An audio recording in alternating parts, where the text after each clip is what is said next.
What they were looking for in those days, they were going to call it a magic bullet. Biological response modifier, they called it. We've got them.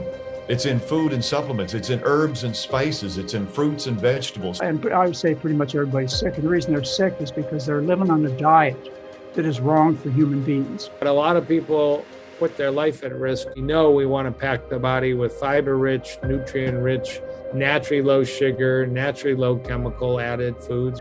Dairy with any cancer, that's probably the number one feeder of a cancer because dairy has so many different growth factors in it. What is dairy? It's a product to make a baby grow quickly.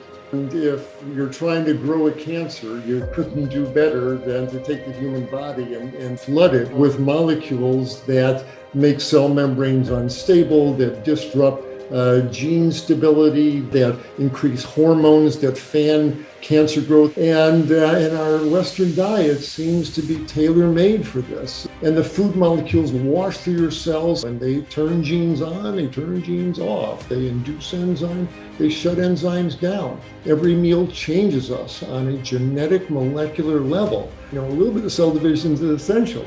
But when it goes completely rogue and unregulated, then you step into the world of cancer growth. When I say let your fears make you fierce, it means looking at your fears as an opportunity to grow and thrive. And how can you take your fear and turn it into love? Where I've really transformed a lot since the breast cancer is I've gone back and I've tended to that grief and worked through it, and I just feel amazing now. Dis-ease comes when we're not in alignment, when we're out of harmony with our body, mind, and spirit. For me, I really believe mine was emotional and psychological. They were emotions that were trapped, trauma that was trapped in my body. In order to heal the body, you need to know what caused the energy blockages that cause cancer. Generally speaking, it's the lifestyle. But to me, it's a lifestyle. And I really love my life now. I never thought I'm 50 years old. Happiness is so important to heal. I try to be positive every day.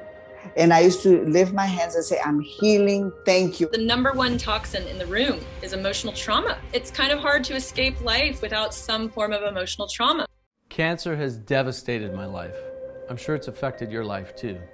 Grandparents, fathers, mothers, husbands, wives, aunts, uncles, children, nieces and nephews are all being stolen from our lives. It's cruel and it's sudden. None of us are ready to say goodbye.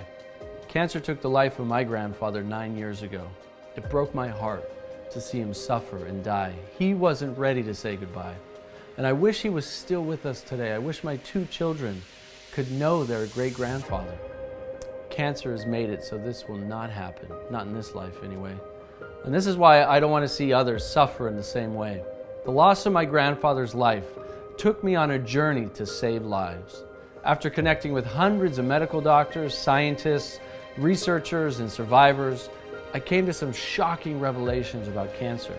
I discovered that while diet and lifestyle factors are important for cancer, more often than not, the biggest factor in why people get cancer, or whether they beat it or die from it, actually goes much deeper than that.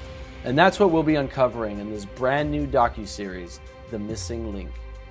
I truly believe my grandfather's death, and even a recent friend of mine who passed away at just 39 years old, could have been prevented had they known this information we now know. Cancer does not have to be a death sentence. Make sure to register today completely free of charge by simply entering your name and email on this page.